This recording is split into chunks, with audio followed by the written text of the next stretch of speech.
بسم اللہ الرحمن الرحیم۔ آج ہم الفارابی کی کمپلیٹ بایوگرافی دیکھیں گے۔ سب سے پہلے بیک گراؤنڈ، وسعت و رقبہ کے لحاظ سے بنو عباس کی حکومت اپنے اموی حریف کے مد مقابل نہ تھی۔ منصور ہی کے زمانے میں اسپین ہمیشہ کے لیے علیحدہ ہو گیا۔ مغرب میں ادریسی حکومت کا قیام ہارونی عہد میں عمل میں آیا۔ خراسان میں ظاہری اور یمن میں زیادی حکومتیں مامونی عہد کی پیداوار ہیں۔ متوکل کے قتل کے بعد حالات اور بھی زیادہ خراب ہو گئے۔ بہت سے عباسی صوبے خود مختار بن بیٹھے۔ ان آزاد اور خود مختار حکومتوں کے وجود میں آ جانے سے اسلامی اتحاد اور خلافت کے وقار کو سخت صدمہ تو ضرور پہنچا، لیکن اس نقصان کی تلافی بڑی حد تک علوم و فنون کی ترویج اور اشاعت نے کر دی۔ جا بجا حکومتوں کا قیام متعدد علمی مرکزوں کے وجود میں آنے کا سبب بنا۔ بجائے ایک بغداد کے بے شمار بغداد پیدا ہو گئے۔ ہر دارالسلطنت میں علماء اور فضلاء کی ایک متعدد بے جماعت موجود رہتی تھی۔ ہمدانی دربار اپنی تمام ہم عصر حکومتوں میں اس بات میں گوئے سبقت لے گیا۔ ہمدانی خاندان اگرچہ رقبہ، ملک اور مدت حکومت کے اعتبار سے کسی ممتاز حیثیت کا مالک نہ تھا، لیکن ہمدان کے پوتے سیف الدولہ کی علم دوستی اور علماء نوازی نے اس خاندان کو زندہ جاوید بنا دیا۔ سیف الدولہ کے دربار میں متنبی جیسا شاعر، ابو الفرج اصفہانی جیسا ادیب اور سب سے بڑھ کر ابو نصر فارابی جیسا فلسفی اور مفکر موجود تھا۔ حالات زندگی کیا ہے؟ فارابی دنیائے اسلام کا مشہور ترین فلسفی اور مفکر ہے۔ اس کا پورا نام محمد بن ترخان اور کنیت ابو نصر ہے۔ وہ 256 ہجری بمطابق 870 عیسوی میں ترکستان کے ضلع فاراب کے مقام واسج یا وسیج میں پیدا ہوا۔ فاراب دریائے جیہوں کے کنارے واقع ہے اور آج کل اترار یعنی اوٹرار کہلاتا ہے۔ فاراب ہی کی نسبت سے ابو نصر فارابی کے نام سے مشہور ہوا۔ اس زمانے میں بغداد سب سے بڑا تعلیمی مرکز تھا۔ شائقین حصول علم کی خاطر بغداد ہی کا رخ کرتے تھے۔ فارابی بھی صغر سنی میں ہی بغداد پہنچا۔ اس وقت وہ عربی زبان سے بھی واقف نہیں تھا، اسی لیے سب سے پہلے عربی زبان سیکھی اور اس میں مہارت حاصل کر لی۔ اس کے بعد عیسائی طبیب ابو بشر متا بن یونس سے منطق پڑھی۔ متا متعدد یونانی کتب کا سریانی سے عربی میں ترجمہ کرنے کی وجہ سے مسلم الثبوت استاد مانا جاتا تھا۔ اسی توجہ کا نتیجہ تھا کہ فارابی کو منطق سے بے حد لگاؤ پیدا ہو گیا اور منطق کی اعلیٰ تعلیم حاصل کرنے کی غرض سے فارابی حران گیا، جہاں ایک اور عیسائی فلسفی یوحنا بن جبلان کے سامنے زانوئے تلمذ طے کیا۔ حران سے بغداد واپس آ کر اس نے ارسطو کے فلسفے کی طرف توجہ کی۔ اس نے اس میں اس قدر کمال حاصل کیا کہ وہ بجا طور پر پہلا مسلمان فلسفی سمجھا جاتا ہے جس نے ارسطو کے فلسفے کو کما حقہ سمجھا۔ اگرچہ یونانی فلسفے کی کتابوں کے ترجمے کی ابتدا منصور ہی کے زمانے میں ہو گئی تھی اور ہارون اور مامون کے عہد میں تقریباً تمام کتابیں عربی میں منتقل کر لی گئی تھی، لیکن حقیقت یہ ہے کہ ان کتابوں کا صرف ترجمہ ہوا تھا اور انہیں بجائے یونانی اور سریانی کے عربی کا جامہ پہنا دیا گیا تھا، لیکن انہیں مکمل طور پر کوئی سمجھتا نہ تھا۔ ہمدانیوں نے جب حلب فتح کر لیا اور اپنا دارالسلطنت بجائے موصل کے حلب کو قرار دیا تو فارابی بغداد سے حلب آیا اور سیف الدولہ کے دربار سے وابستہ ہو گیا۔ پھر 1949 عیسوی میں دمشق پر بھی ہمدانیوں کا قبضہ ہو گیا تو فارابی دمشق آ گیا اور یہاں صوفیانہ زندگی بسر کرنی شروع کر دی۔ سیف الدولہ کی طرف سے 4 درہم یومیہ مقرر تھے اور یہ قلیل رقم بھی اس کی ضروریات سے فاضل تھی۔ پھر 339 ہجری بمطابق 950 عیسوی میں فارابی نے وفات پائی اور دمشق میں مدفون ہوا۔ اب اس کی تصانیف کون سی تھی وہ دیکھتے ہیں ہم۔ فارابی نے تقریباً تمام علوم متعددہ پر خانمہ فرسائی کی ہے، البتہ اس کی فلسفہ و منطق کی تصانیف نے جو شہرت حاصل کی وہ دوسری کتابوں کو نصیب نہیں ہوئی۔ فارابی ارسطو کی شارح کی حیثیت سے بہت مشہور ہے، اسی وجہ سے وہ معلم ثانی کہلایا، یعنی سیکنڈ ٹیچر۔ معلم اول تو خود ارسطو تھا۔ کہا جاتا ہے کہ ابو علی سینا نے بھی فارابی کی کتابوں سے مدد لے کر ارسطو کے فلسفے کو سمجھا۔ فارابی نے ارسطو کی کتاب اخلاقیات پر بھی تبصرہ لکھا اور افلاطون کی کتاب قانون کا خلاصہ تیار کیا۔ فلسفے کے علاوہ فارابی کی منطق پر شرح آفاق کتاب شرح ایسا غوجی ہے۔ سائنس میں طبیعیات، موسمیات نیز فلکیات پر اس کی گراں سرمایہ تصانیف ہیں۔ نفسیات اور ماوراء الطبیعیات جیسے سنگلاخ میدان بھی فارابی کے قلم کی جولان گاہ بنے۔ کیمیائے تابش علم کیمیا اور علم سحر پر عمدہ کتاب سمجھی جاتی ہے۔ اس نے ریاضی کے میدان میں بھی اپنے جوہر دکھائے اور اقلیدس پر اس کے تبصرے نے اہل یورپ سے بھی خراج تحسین حاصل کیا۔ عجیب بات یہ ہے کہ ان خشک مضامین کے ساتھ ساتھ فارابی موسیقی جیسے فن لطیف میں بھی ید طولا رکھتا تھا۔ رباب کا موجد اور عود کا ماہر تھا اور سیف الدولہ کے دربار میں اپنی نغمہ سرائی سے سامعین کو مسحور کر دیتا تھا۔ وہ چاہتا تو لوگوں کو مارے ہنسی کے لوٹ پوٹ کر دیتا، انہیں اس قدر رلاتا کہ آنسوؤں کا سیلاب بہہ نکلتا۔ فارابی نے گیت بھی لکھے اور فن موسیقی پر کتاب بھی تصنیف کی ہے۔ اس نے یونانی موسیقی میں بے شمار خامیاں دیکھی تھی، ان خامیوں کو دور کرنے کے لیے اس نے کتاب الموسیقی الکبیر لکھی، جس کا ترجمہ تقریباً تمام یورپی زبانوں میں ہو چکا ہے۔ ہم نے فارابی کی تصانیف کا سرسری جائزہ اس لیے لیا ہے کہ اس کی جامعیت واضح ہو جائے۔ ہمیں سر دست اس کی صرف انہی کتابوں سے سروکار ہے جن کا موضوع سیاسیات سے ہے۔ سیاست پر اس کی جو تصانیف ہیں وہ پہلی افلاطون کی کتاب قانون کا خلاصہ، دوسری سیاست المدینہ، اور تیسری آرائے اہل المدینۃ الفاضلہ، اور چوتھی جوامع السیاست، اور پانچویں اجتماع المدینہ۔ ان تصانیف میں سیاست المدینہ اور آرائے اہل مدینۃ الفاضلہ نے زیادہ شہرت حاصل کی، اور انہی دونوں کتابوں میں فارابی نے اپنے تمام سیاسی افکار و نظریات بیان کر دیے ہیں۔ پہلی کتاب یعنی سیاست المدینہ اگرچہ زیادہ ضخیم نہیں ہے، تاہم شاید ہی ایسا کوئی سیاسی نظریہ ہو جو اس میں بیان نہ کیا گیا ہو۔ اس کتاب کی ابتدا انسان اور دیگر حیوانات کے باہمی فرق سے کی گئی ہے، اور اسی سے انسانی تعاون کی ضرورت ثابت کی گئی ہے، اور انسانی قوا خصوصاً قوت تنازع اور اس کے اثرات کا جائزہ لیا گیا ہے۔ معیاری شہر اور اس کے رئیس اول کی اہمیت و صلاحیت وغیرہ سے بحث کی گئی ہے، اور مختلف اقسام حکومت جو قدیم زمانے سے رائج ہیں اس کتاب کے موضوع ہیں۔ دوسری کتاب یعنی آرائے اہل المدینۃ الفاضلہ جو کہ 34 ابواب پر مشتمل ہے، اس کتاب میں جیسا کہ اس کے نام سے ظاہر ہے معیاری شہر، اس کی ضرورت اور اس کے نظم و نسق وغیرہ کا تفصیلی بیان ہے۔ اقتدار اعلیٰ نیز اشتراکیت اور انفرادیت سے تفصیلی بحث کی گئی ہے، اور انسانی اجتماع کے اسباب بیان ہوئے ہیں۔ اس میں شک نہیں کہ اس کتاب میں افلاطون کی تصنیف جمہوریہ یعنی ریپبلک کا چربہ اتارا گیا ہے، تاہم افلاطون کی اندھی تقلید نہیں کی گئی ہے۔ اکثر مواقع پر فارابی نے اختلاف بھی کیا ہے اور افلاطون کے نظریات کی اصلاح کی ہے۔ آراء میں ایسے بھی عنوانات ملتے ہیں جو جمہوریہ میں نہیں پائے جاتے۔ اب آراء کو ریپبلک کا اصلاح شدہ ضمیمہ کہنا بہت حد تک درست ہوگا۔ فارابی اولاً اور آخراً منطقی تھا، یہی وجہ ہے کہ اس کی تصانیف میں منطق غالب نظر آتی ہے۔ وہ اپنے افکار کے استدلال میں منطقی سے مدد لیتا ہے اور جا بجا مثالیں دے کر اپنے دعووں کو ثابت اور واضح کرتا ہے۔ فارابی چونکہ مختلف علوم میں نہ صرف دسترس بلکہ مہارت رکھتا تھا، اس لیے اپنے نظریات کے قیام نیز ان کو ثابت کرنے کے لیے مختلف علوم سے کام لیتا ہے۔ سیاسی کتابوں میں بھی نفسیات، اخلاقیات اور ماوراء الطبیعیات کی جا بجا جھلکیاں ملتی ہیں۔ اجتماعی انسانی کی ضرورت ثابت کرنے کے لیے انسانی قوانین انسان اور دیگر حیوانات میں فرق ظاہر کیا گیا ہے۔ فارابی کا معمول تھا کہ وہ اپنی تصانیف کو منتشر اوراق پر لکھا کرتا تھا، یہی وجہ ہے کہ اس کی کتابوں میں ربط اور ہم آہنگی کم ہے، اور چونکہ ان اوراق پریشان میں سے اکثر ضائع ہو گئے ہیں، اس لیے کچھ کتابیں ایسی بھی ہیں جن کے محض 1 یا 2 باب ہی دستیاب ہوتے ہیں۔ اب سیاسی نظریات کیا تھے؟ افکار فارابی کے بیان کرنے سے پہلے یہ بات واضح کر دینا ضروری ہے کہ فارابی کی تمام تر کوشش ایک طرف شریعت اور فلسفہ کی تطبیق ہے، اور دوسری طرف خود ارسطو اور افلاطون کے نظریات میں مطابقت پیدا کرنا ہے۔ سیاسی نظریات میں وہ افلاطون سے بہت زیادہ متاثر ہے، لیکن جہاں وہ افلاطون سے اختلاف کرتا ہے وہاں اکثر ارسطو کا نظریہ پیش کر دیتا ہے۔ فارابی کے نظریات بڑی حد تک تصوری اور خیالی ہیں، تاہم اس نے معاصرانہ حالات سے بالکل چشم پوشی نہیں کی۔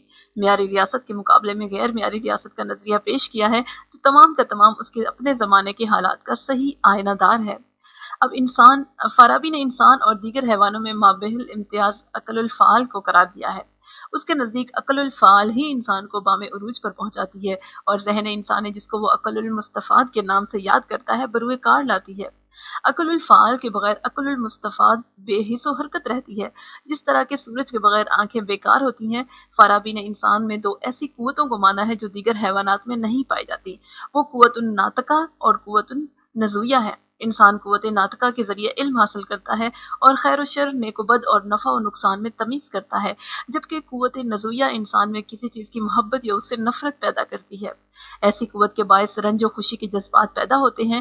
فارابی کا انسان مدنی الطبع نہیں ہے جس طرح ارسطو نے سمجھا ہے، بلکہ وہ اپنی قوت النزویہ کے باعث جھگڑالو ہے، لیکن قوت ناطقہ اسے اپنی اس طبیعت و جبلت پر قابو پانے کے لیے راہ ہموار کر دیتی ہے، اور وہ باہمی فوائد کے پیش نظر آپس کے جھگڑوں سے کنارہ کش ہو جاتا ہے۔ اجتماع کیا ہے؟ انسان اگرچہ فطری طور پر جنگجو ہے، لیکن وہ اپنی ضروریات کی نوعیت نیز سامان زندگی کی فراہمی کے خیال سے مل جل کر کام کرنے پر آمادہ ہو جاتا ہے، کیونکہ وہ جانتا ہے کہ دوسروں کے تعاون کے بغیر وہ نہ تو ضروریات زندگی حاصل کر سکتا ہے اور نہ کسی مقصد میں کامیاب ہی ہو سکتا ہے۔ لیکن انسان کا یہ میل جول یا اجتماع ایک ہی طرح کا نہیں ہوتا ہے، بلکہ اس انسانی اجتماع کی مختلف شکلیں ہوتی ہیں۔ کچھ اجتماع ناقص ہوتے ہیں اور کچھ تام۔ فارابی گاؤں یا شہروں کے محلوں یا سڑکوں کے کناروں کی بھیڑ بھاڑ کو ناقص اجتماع کی مثال کے طور پر پیش کرتا ہے۔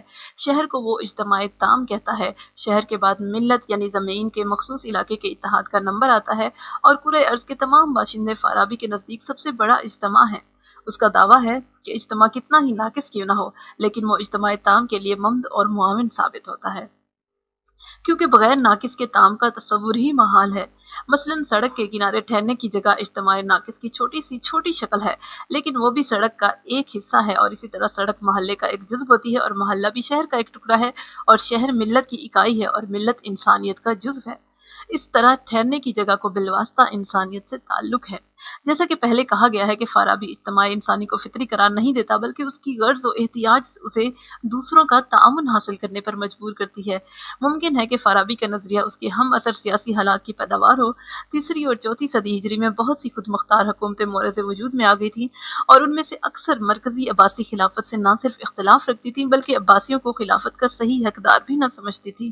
لیکن اس کے باوجود انہیں اس بات کا احساس تھا کہ انہیں خلافت عباسیہ کی حمایت اور خلیفہ وقت کی دعائیں اور اس کے عطا کردہ لمبے چوڑے خطابات حاصل نہ ہوئے تو ان کا برسر اقتدار رہنا اور عوام میں مقبول ہونا محال ہے۔ ان کی اسی وقتی ضرورت نے خلافت کو باقی رہنے دیا، جس کی وجہ سے یہ حکومتیں باہم مخالف ہونے کے باوجود متحد نظر آتی تھیں۔ ہمارے اس خیال کو اس بات سے بھی تقویت پہنچتی ہے کہ فارابی کے نزدیک معاہدہ ترک حقوق باہمی پر مملکت کی بنیاد نہیں ہے، بلکہ اس پر مملکت کے کاروبار کا انحصار ہے۔ وہ مملکت یا شہر کو پہلے ہی فرض کر لیتا ہے اور اس کے کاروبار کے چلانے کے لیے معاہدہ عمرانی کا نظریہ پیش کرتا ہے۔ کیونکہ خلافت عباسیہ پہلے ہی سے وجود میں آ چکی تھی، اس کے قائم رکھنے کے لیے البتہ مختار حکومتیں قائم ہو گئی تھیں۔ بین الاقوامی اتحاد کی راہ میں جو رکاوٹیں ہیں، فارابی ان سے بھی بحث کرتا ہے۔ اس کا کہنا ہے کہ بین الملکی اتحاد کی راہ میں جغرافیائی اختلافات حائل ہیں، کیونکہ یہ اختلافات آب و ہوا پر بہت اثر انداز ہوتے ہیں، اور آب و ہوا کا انسانی کردار بنانے اور رسم و رواج جاری کرنے میں بہت ہاتھ ہوتا ہے۔ انہی اختلافات رسوم کے باعث بنی نوع انسان متحد نہیں ہو سکتے۔ اس سلسلے میں دوسری دشواری زبان کی ہے۔ ہر علاقے میں مختلف زبانیں رائج ہیں، جس کی وجہ سے اقوام عالم میں تبادلہ خیالات ممکن نہیں ہے، جس کے بغیر بین الاقوامی اتحاد کا تصور بھی نہیں کیا جا سکتا۔ جغرافیائی اختلافات اور جداگانہ زبانوں کے باوجود انسان اگرچہ اتحاد کا خواہش مند اور دوسروں کی امداد کا محتاج ہے، پھر بھی تمام روئے زمین کے انسان ایک رشتے میں منسلک نظر آتے ہیں۔ چونکہ ایسا اتحاد ممکن نہیں، اس لیے کامل ترین اجتماع شہر یا مملکت ہے۔ اس اجتماع کے ذریعے انسان بہترین فوائد حاصل کر سکتا ہے۔ فارابی اس مملکت کو مدینۃ الفاضلہ کے نام سے یاد کرتا ہے۔ اسی پر اس نے اپنی کتاب آراء میں بہت زیادہ زور بیان صرف کیا ہے۔ اب معاہدہ عمرانی کیا ہے؟ فارابی مملکت یعنی اسٹیٹ کو انسانوں کے ایک معاہدہ عمرانی یعنی سوشل کانٹریکٹ کا نتیجہ قرار دیتا ہے، جو اس کے نزدیک انسان کی جنگجو فطرت کے باعث اجتماع وجود میں آیا۔ اس کا کہنا ہے کہ مملکت کے قیام سے پہلے طاقتور کمزوروں پر زیادتیاں کرتا تھا، جس کی وجہ سے آئے دن جھگڑے کھڑے ہوتے تھے اور فتنہ و فسادات پیدا ہوتے تھے۔ اس مستقل خلفشار سے انسان عاجز آ گیا، اور اس سے نجات حاصل کرنے کی غرض سے ہر شخص نے اپنی مرضی سے اپنے حقوق کا ایک حصہ ایک مرکزی حکومت کے سپرد کر دیا۔ اس طرح فارابی اس نظریہ مملکت کا بانی ہے جس نے اس کے انتقال کے تقریباً 700 سال بعد انگلینڈ اور فرانس میں شرف قبولیت حاصل کیا۔ اگرچہ اہل یورپ اس طرح کے حقوق باہمی کے نظریے کو پیش کرنے کا صحرا حابس کے سر باندھتے ہیں، لیکن حقیقت یہ ہے کہ فارابی نے حابس، لاک اور روسو سے بھی بہت پہلے کسی حد تک خامیوں سے پاک نظریہ مملکت پیش کیا تھا۔ حابس کے نزدیک انسان فطری طور پر شکی واقع ہوا ہے۔ قانون، پولیس اور فوج کی موجودگی میں بھی ایک دوسرے پر شک کرتا ہے، اور اسے اپنے ہم جنسوں پر کوئی اعتماد نہیں۔ اسے خارجی حملے کا ہر وقت خطرہ رہتا ہے۔ اس کا علاج اس کے سوا کچھ نہیں ہے کہ تمام افراد اپنے آپ کو ایک حاکم کے سپرد کر دیں اور اس کی اطاعت کو اپنا وتیرہ بنا لیں۔ حابس اور فارابی کے نظریات میں کئی فرق ہیں۔ اول یہ کہ فارابی نے اس معاہدے کی بنیاد انسان کی جنگجویانہ فطرت پر رکھی ہے، اور حابس کے نزدیک جنگ و جدل کی بجائے ایک دوسرے پر شک و شبہ کے باعث یہ معاہدہ وجود میں آیا۔ دوسرا فرق دونوں کے نظریات میں یہ ہے کہ فارابی جملہ حقوق انسانی کے ترک کر دینے کا قائل نہیں ہے، بلکہ اپنے حقوق کے صرف ایک حصے سے دستبرداری پر اس کا عقیدہ ہے۔ پھر یہ حقوق کسی فرد کو نہیں بلکہ مرکز کے حوالے کرنے کا حامی ہے، جو مطلق العنان نہیں بلکہ خود مختلف بندشوں میں جکڑا ہوا ہے۔ گویا کہ حابس کا نظریہ شخصی حکومت کی طرف رہنمائی کرتا ہے، اور فارابی اس کے ذریعے ایک جمہوری نظام کو وجود میں لانا چاہتا ہے۔ یہ فرق بانیان نظریات کے زمانے کے سیاسی حالات نیز ان کے ذاتی عقائد کے باعث پیدا ہو گیا ہے۔ हाबिस के ज़माने में चार्ल्स अव्वल और पार्लियामेंट बरसरे पैकार थे। हाबिस बादशाहत का तरफदार था, इसलिए उसने इज्तिमा की बुनियाद इस बात पर रखी कि खतरात का सद्देबाब करने के लिए बादशाहत वजूद में आती है। हाबिस के नज़दीक बादशाह के खिलाफ बगावत करना, उसकी शिकायत करना इंसानियत को ज़माने कबल ममलिकत की तरफ ले जाना है। फाराबी के ज़माने में भी मुख्तलिफ हुकूमतें बाहमी जंगो जिदाल में मसरूफ़ थीं। इस लड़ाई भिड़ाई को ख़त्म कर देने की वाहिद सूरत यह थी कि ये हुकूमतें एक मरकज़ी हुकूमत को तस्लीम कर लें और अपने हकूक़ का एक हिस्सा उसके हवाले कर दें। फाराबी हमदानी अमीर का हामी था और उसके साथ ही अब्बासी खिलाफत की बका को भी ज़रूरी समझता था। अब तीसरा बड़ा फ़र्क दोनों के नज़रियात में यह है कि फाराबी के नज़दीक ये खतरा खारिजी नहीं दाखिली है, क्योंकि बाहमी तनाज़ात को ख़त्म करने और इंसाफ हासिल करने के लिए ये माहिदा अमल में आया है। हाबिस इस जबरी इज्तिमा की बुनियाद ही बैरूनी दुश्मन के हमले के खतरे पर रखता है।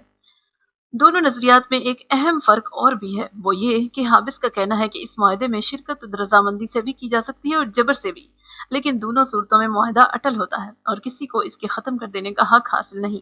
जो इलाके बज़ोर शमशीर फतह किए जाएँ उनके बाशिंदों पर इताअत वाजिब है। फाराबी का मुआहदा इमरानी रज़ा और रग़बत पर मबनी है, अगरचे वो मदीनतुल फासिला के मुकाबले में मदीनतुल तग़ल्लुब का भी कायल है, जिस पर अगले सफ़ात में हम देखेंगे। जॉन लाक ने मुआहदा इमरानी को तस्लीम तो ज़रूर किया है, लेकिन उसने इस मुआहदे की बुनियाद ना तो फाराबी की तरह इंसान की फितरी मुखासिमत पर रखी है और ना ही हाबिस की तरह खौफ शक पर, बल्कि लाक के नज़दीक मुआहदे की वजह लोगों की ये ख्वाहिश है कि अमन सुकून बहाल रहे और कोई इस पुरअमन ज़िंदगी को तबाह न कर सके। लाक चूंकि पार्लियामेंट का हामी था, इसलिए वो तमाम कुव्वत अवाम के हवाले करता है। फाराबी इन दोनों इंग्लिस्तानी मुफक्किरीन के बैन है। वो बादशाह को हाबिस की तरह ना मुतलकुल अनान समझता है और न लाक की तरह उसे अवाम के रहमो करम पर छोड़ता है। फ्रांसीसी मुफक्किर रोसो के लाक के नज़रिए पर मजीद इस्लाह करता है। उसका कहना है कि इंसान फितरतन आज़ाद है, लेकिन उसने एक दूसरे की जान और माल की हिफाजत की खातिर एक मुआहदा कर लिया है। लेकिन इस मुआहदे के बावजूद उसकी इनफरादी आज़ादी कायम रहती है और ये मुआहदा हाकिम व महकूम के दरमियान नहीं है, जैसा कि उसके पेशरो मुफक्किरीन का ख्याल है, बल्कि अफराद का बाहमी मुआहदा है। फाराबी यूरोपीय मुफक्किरीन के मुकाबले में हकीकत से ज़्यादा करीब है। उसके नज़दीक ये मुआहदा इमरानी ममलिकत की इब्तदा का सबब नहीं है, बल्कि उस पर कारोबार ममलिकत की बुनियाद है। उसका कहना है कि इसके कबल ही ममलिकत या इज्तिमा वजूद में आ चुका था। इक़्तिदार आला फाराबी ने अफलातून के नक्शे कदम पर चलते हुए मियारी ममलिकत या शहर का नज़रिया पेश किया है।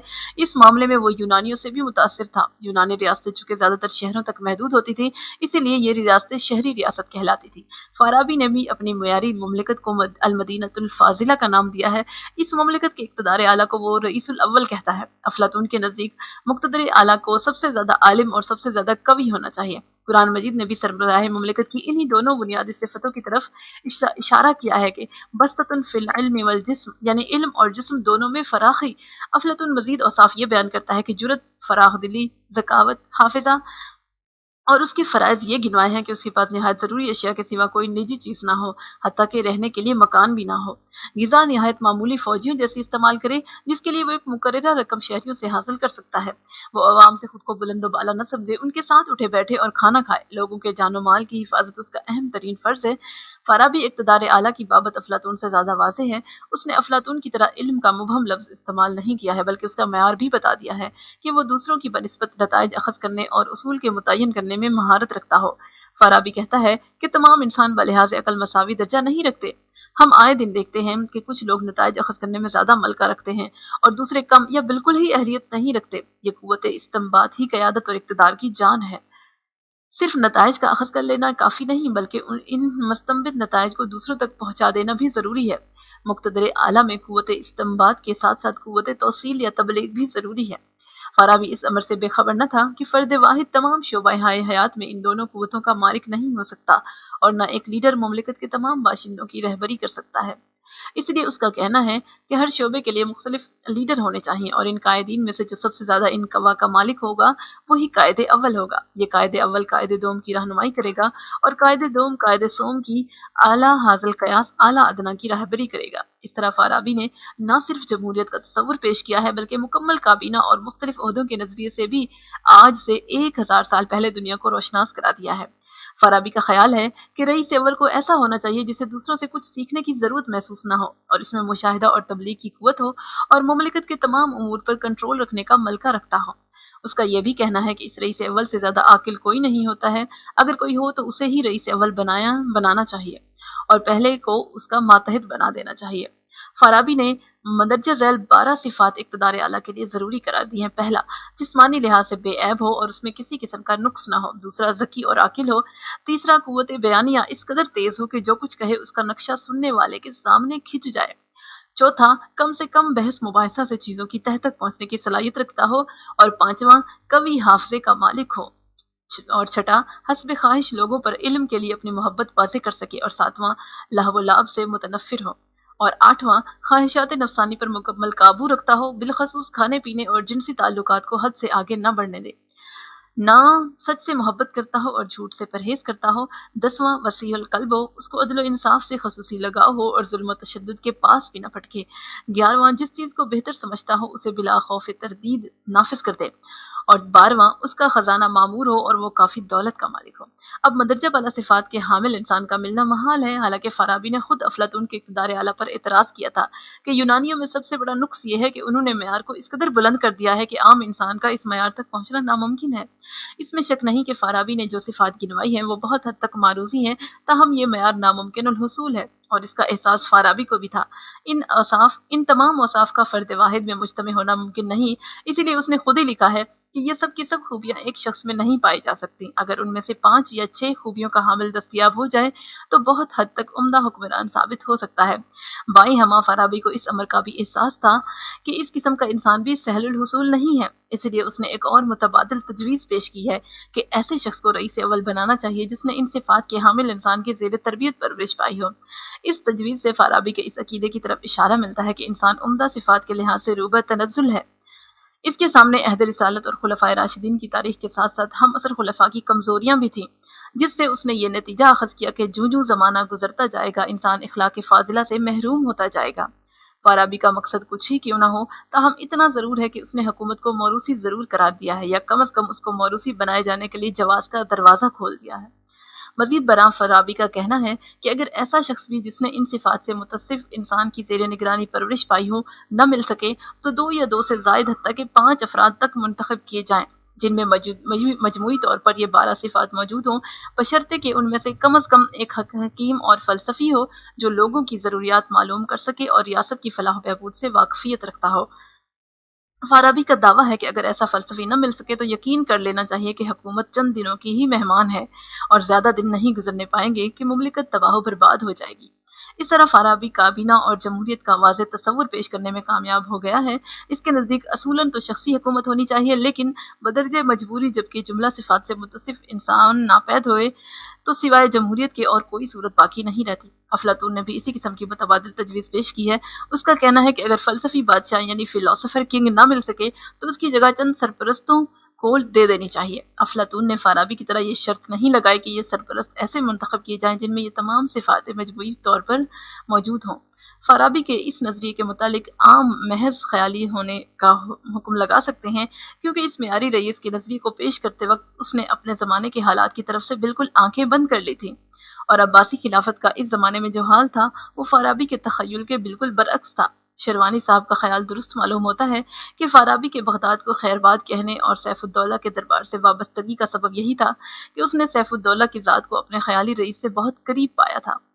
अब दाखिली निज़ाम फ़ाराबी इक़्तिदार आला की सिफ़ात और फ़राइज़ के बयान करने पर इक्तफ़ा नहीं करता, बल्कि वो अपने मयारी शहर के दाखिली नज़्म व नस्क़ का एक जामे खाका पेश करता है। उसका ख़याल है कि इंसान फ़ितरी तौर पर एक दूसरे से मुख्तलिफ हैं, इसीलिए हर एक सलाहियतों के एतबार से जुदागाना दर्जा रखता है। फिर तरबियत के मौक़े कुछ लोगों को मयस्सर आते हैं और कुछ लोग इससे कतई महरूम रहते हैं, जिसका नतीजा ये होता है कि सलाहियतों का यह इख्तिलाफ़ और भी शिद्दत इख्तियार कर लेता है। इसलिए फ़ाराबी कहता है कि रईस अव्वल को चाहिए कि वो लोगों को उनकी सलाहियतों के मुताबिक मुख्तलिफ ओहदों पर फ़ाइज़ करे। अगर सही मानों में तमाम ओहदे मुस्तहिक़ और अहल लोगों के ज़रिए पुर किए जाएँ तो हम हुकूमत को मुनज़्ज़म कह सकते हैं, वरना नहीं। अहल और लायक अफराद ही को ओहदेदार बनाने की तरफ फ़ाराबी ने रईस की तवज्जो इस तरह मबज़ूल कराई है कि खालिक कायनात ने हर शख्स को उसकी लियाकत के मुताबिक काम सुपुर्द कर रखा है। यही वजह है कि निज़ाम आलम दरहम बरहम नहीं होता, बल्कि कायनात के काम निहायत उम्दगी से अंजाम पा रहे हैं। इस तरह अगर रईस भी तमाम ओहदेदारों को उनके लियाकत के मुताबिक काम तफवीज़ करे तो कोई वजह नहीं है कि अमूर सल्तनत निहायत खुश असलूबी से अंजाम न पाएँ। फ़ाराबी रईस और दीगर उमरा में फ़र्क इस तरह करता है कि रईस किसी से हिदायत हासिल नहीं करता, लेकिन उमरा रईस अव्वल या दीगर अफराद से हिदायत हासिल भी करते हैं और अपने मातहत अमले की रहनुमाई भी करते हैं। इसी तरह हुकूमत का हर आमिल फाराबी की राय में हाकिम भी है और महकूम भी, यहाँ तक कि एक आखिरी ओहदा आ जाता है जिस पर फाइज शख्स का फर्ज अपने अमीर बाला की इताअत करना है और किसी को हुक्म देना नहीं है। फाराबी ने हुकूमत की मशीनरी को हर्बर्ट स्पिंसर की तरह जिस्म नामी से तशबीह दी है। वो रईस को कल्ब कहता है और दीगर आज़ाए जिस्म ओहदेदारों की हैसियत रखते हैं। जिस तरह कल्ब जिस्म के जुमला हिस्सों के कामों का तयन करता है और एक उज़्व का दूसरे उज़्व के साथ ताल्लुक भी ज़ाहिर करता है, बेअइनिही रईस अव्वल भी मुमलिकत के मुख्तलिफ तबकों के हकूक़ व फ़राइज़ का तयन करता है। फाराबी ने इस जिस्मानी मिसाल से भी ओहदेदारों की अहमियत में फ़र्क ज़ाहिर करने की कोशिश की है। उसका कहना है कि जिस तरह किसी उज़्व की अहमियत कल्ब की गुर्बत पर मुनहसिर है, यानी जो हिस्सा कल्ब से जितना करीब होगा उतना ही अहम होगा। आंतें जो कल्ब से ज़्यादा मुताल्लिक नहीं होती ज़्यादा अहमियत की मालिक नहीं है। इसी तरह जो ओहदेदार रईस से जितना करीब होगा इसी कदर वो अहम समझा जाएगा। अब अल मदीनतुल जाहिलिया क्या है? फाराबी ने अल मदीनतुल फाजिला यानी मियारी ममलिकत के मुकाबले में एक गैर मियारी ममलिकत को, जिसे वो मदीनतुल जाहिलिया कहता है, पेश किया है। ये ममलिकत मियारी ममलिकत की शराइत पूरी नहीं करती। ऐसी हुकूमतें क्यों वजूद में आ जाती हैं? फाराबी ने इसके 5 असबाब बयान किए हैं। पहला, ऐसी ममलिकत के वजूद में आ जाने की सबसे बड़ी वजह ताकत और कुव्वत है। एक ताकतवर आदमी बहुत से कमज़ोरों को मगलूब कर लेता है और इस तरह उसकी एक हुकूमत कायम हो जाती है। इसी तरह फाराबी ने जदीद नजरिया ताकत यानी पॉलिटिकल पावर को पेश किया है। दूसरा, एक खानदान या कुंबे से ताल्लुक़ रखने वाले अफराद दूसरों की बनिस्बत ज़्यादा मुत्तहिद होते हैं। ये खानदान या कबीला रियासत के क़याम का सबब बन जाता है। और फाराबी ने अरिस्तो के नज़रिया पेदरसिरी यानी पैट्रियार्कियल थ्योरी को निहायत खूबी से पेश किया है। तीसरा, हुक्मरान जब अफराद की बाकायदा तंजीम करता है तो ममलिकत वजूद में आ जाती है।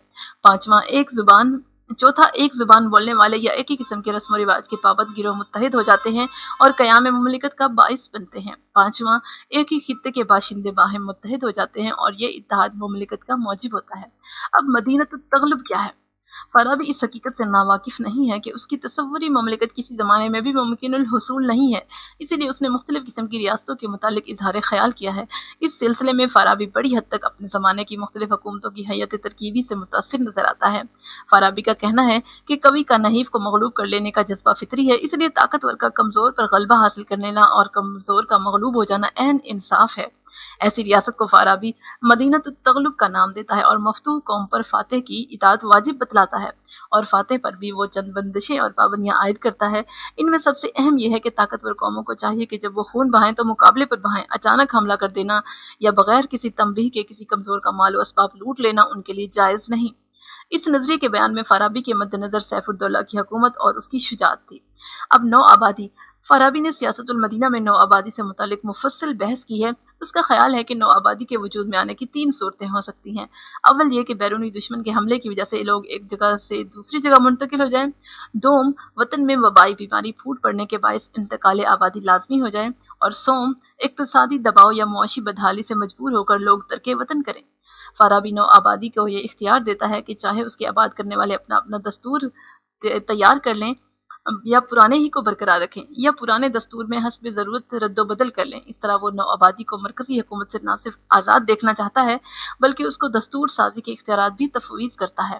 अब इश्तराकियत क्या है? इश्तराकियत के मसले में फाराबी अफलातून से इख्तिलाफ रखता है। अफलातून ने अपनी तसनीफ़ जमहूरिया यानी रिपब्लिक में जहाँ अपने ख़याली फरमारवा के फ़राइज़ गिनवाए हैं, वहाँ उसका फ़र्ज़ अव्वलीन ये बतलाया है कि वो देखिए कि आला तबके के पास सिवाय अशद मतलब ज़रूरी अशिया की कोई ज़ाती मलकियत ना हो।